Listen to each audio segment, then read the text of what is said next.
அதைத்தான் நான் தப்புன்னு சொல்றேன். அப்பா ப்ளீஸ் பா, அம்மா கிட்ட இப்படி எல்லாம் பேசாதீங்கப்பா. நான் உன் அம்மா கிட்ட பேசல, என்னோட மருதங்கிட்ட பேசுறேன். இங்க பாரு மருதம், நீ பண்றது தப்பு. பிள்ளைங்களோட வாழ்க்கையில அப்பா அம்மா பாதுகாப்பா இருக்கணுமே தவிர அவங்கள பாதுகாக்கிறதா நினைச்சு அவங்க கழுத்தை நெரிக்க கூடாது. பிள்ளைங்களுக்கு பிடிச்ச மாதிரி ஒரு வாழ்க்கையை அமைச்சு தர்றதுதான் பெத்தவங்களுடைய கடமை. இவ்வளவு நேரமா அததான் உனக்கு புரிய வைக்க முயற்சி பண்றேன். புனிதா, பாத்தியா இப்பவும் அவர் என்ன பேசிட்டு இருக்காருன்னு பாத்தியா? சரி, இல்ல நான் ஒத்துக்கிறேன், உன்கிட்ட கேட்காம நான் முடிவெடுத்தது தப்புதான். ஆனா உனக்கு எது சரியா இருக்கும்னு அம்மாக்கு தெரியும்டா, எனக்கு தான் தெரியும். புனிதா எப்படி பேசுறா பாத்தியா? இதத்தான் நான் சொல்றேன். இத பாரு, புனிதாவுக்கு இதுதான் சரியா இருக்கும்னு நீ எப்படிமா முடிவு பண்ற? ஏன் நான் முடிவு பண்ண கூடாது? என் பொண்ணு வாழ்க்கையை முடிவெடுக்க எனக்கு எல்லா உரிமையும் இருக்குங்க. அவளுக்கு எது சரியா இருக்கும்னு நான் தான் முடிவு பண்ணுவேன். புனிதா, உங்க அப்பா என்ன சொன்னார்னு கேட்டல, நீ சொல்லுமா. அம்மா உனக்கு பிடிக்காதது எதுவுமே செய்ய மாட்டேன், நீ உங்க அப்பா கிட்ட நீயே எடுத்து சொல்லு. புனிதா சொல்லு, உங்க அப்பா கிட்ட சொல்லு, நீயே சொல்லு.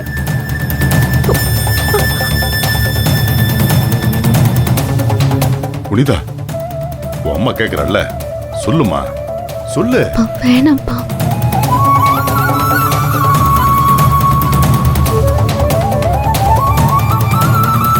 புனிதா, என்னம்மா அமைதியாவே இருக்க?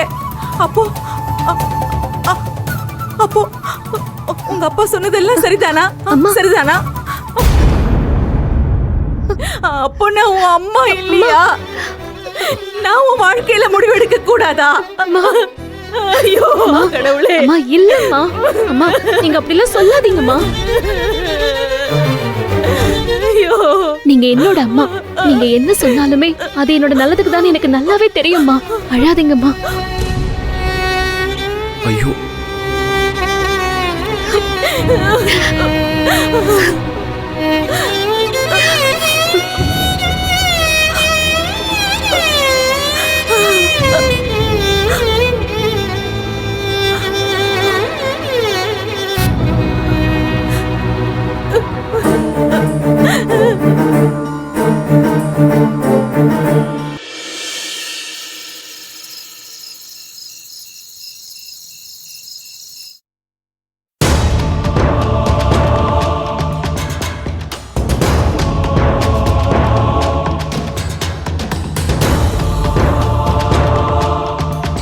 கபிலா, அப்பா மேல கோவமாப்பா? அதெல்லாம் ஒண்ணும் இல்லப்பா. உங்க மேல நான் எதுக்குப்பா கோவப்படணும்? இதுக்கு மேல அங்க வேலைக்கு போவேனான்னு சொன்னேனே, அது உனக்கு வருத்தமாப்பா? பா, நீங்க பெரியவங்கப்பா, யோசிக்காம எதுவும் சொல்ல மாட்டீங்க. அதுவும் புனிதாவோட அம்மா நம்ம வீட்டுக்கே வந்து பேசிட்டு போயிருக்காங்க. உங்க இடத்துல வேற யார் இருந்தாலும் இப்படிதான்ப்பா முடிவெடுத்திருப்பாங்க. அவங்க நம்ம புனிதாவை கைக்குள்ள போட்டு வச்சிருக்கோம்னு நினைக்கிறாங்க. அந்த பொண்ணுக்குன்னு சுய விருப்பம் இருக்கும்ல, அந்த அம்மா நினைக்க மாட்டேங்கிறாங்களே. புனிதாவை நினைச்சாதான்ப்பா பாவமா இருக்கு. கபிலா, என்னப்பா எழுந்திருச்சிட்ட? பசிக்கலப்பா, நான் அப்புறம் சாப்பிட்டுக்கிறேன்.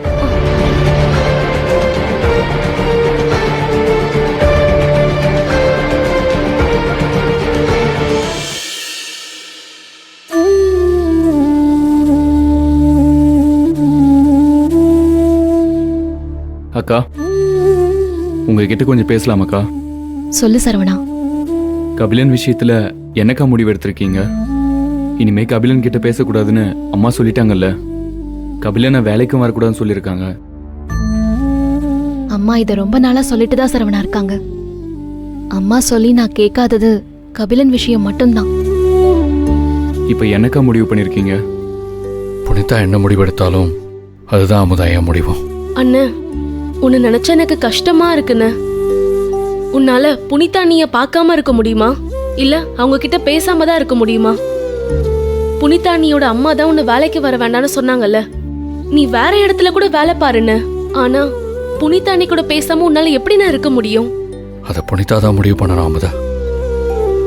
அவங்க என்ன முடிவெடுத்தாலும் அதுக்கு நான் கட்டுப்படுவேன். கபிலன் கூட பேசக்கூடாது, பழகக்கூடாதுன்னு அம்மா என்கிட்ட சொல்லும் போது எனக்கு அப்படியே மனசு அறுத்து எடுக்கிற மாதிரி இருக்கு சரவணா. அப்பதான் நான் கபிலனை எந்த அளவுக்கு நேசிக்கிறேன்னு என்னால இன்னும் புரிஞ்சுக்க முடியுது. என்னால கபிலன் கிட்ட பேசாம பழகாமலாம் இருக்கவே முடியாது. எனக்கு தெரியும்க்கா, என்னால புரிஞ்சுக்க முடியுது. இத்தனை நாளா நீங்க மத்தவங்களுக்காக யோசிச்சுட்டு இருந்தீங்க. இப்போ முதல் முறையா உங்களுக்காக யோசிக்கிற சூழலுக்கா இது. கபிலனை நீங்க விட்டு தராதீங்கக்கா. அவர் இருந்தா உங்க வாழ்க்கை நல்லா இருக்கும். ஆனா சரவணா, கபிலனா அம்மாவான்னு கேட்டா நான் என்ன முடிவெடுக்க முடியும்? என் அம்மா தானே எனக்கு முக்கியம். உனக்கு ஒண்ணு தெரியுமா? நீ பிறந்ததுக்கு அப்புறம் அம்மா என் மேல இன்னும் பிரியமா இருந்தாங்க. எங்க என் முன்னாடி உன்னை தூக்கி கொஞ்சிட்டா என் மனசு சங்கடப்படுமோன்னு அம்மா உன்னை கொஞ்சவே மாட்டாங்க, உன்னை தூக்க கூட மாட்டாங்க. நீ பசிக்குதுன்னு சொல்லுவ, அப்ப கூட எனக்கு சோறு ஊட்டிட்டு தான் உன்னை கவனிப்பாங்க. எனக்கு அப்ப சின்ன வயசு சரவணா, அதெல்லாம் எனக்கு பெருசா தெரியாது. ஆனா விவரம் தெரியும் போதுதான் அம்மா என் மேல வச்சிருந்த அன்பு எனக்கு புரிஞ்சுது. தனக்குன்னு ஒரு குழந்தை பிறந்துட்டா எல்லாரும் மூத்த தாரத்தோட குழந்தைய 2ஆம் பட்சமா நடத்துவாங்கன்னு சொல்லுவாங்க. ஆனா நம்ம அம்மா என்ன அப்படி நடத்தினதே கிடையாது. எனக்கு ஏதாவது ஒண்ணுனா அவங்களுக்கு துடிக்குதே. ஏன் சரவணா? ஏன்னா பெத்த தாயை விட என் மேல அவங்க அன்பு காட்டுறதுனால்தான் எனக்கு ஏதாவது ஆனா அவங்களுக்கு துடிக்குது. அந்த அன்ப, அந்த துடிப்ப நான் முழுசா அனுபவிச்சிருக்கேன் சரவணா. நான் எப்பவும் அந்த அன்புக்கு கைமாறா எதுவும் செஞ்சதே இல்ல. இப்போ அதுக்கு ஒரு வாய்ப்பு கிடைச்சிருக்கு. அம்மா மேல நான் வச்சிருக்கிற அன்புக்காக எதையும் விட்டு கொடுப்பேன்னு நான் காட்டுற நேரம் வந்துருச்சு சரவணா.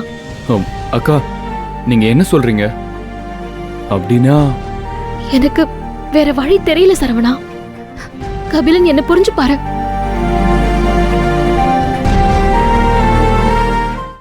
ஒருவேளை புனிதா அண்ணி அவங்க அம்மா சொன்னதுதான் கேப்பேன்னு சொல்லி உன்ன...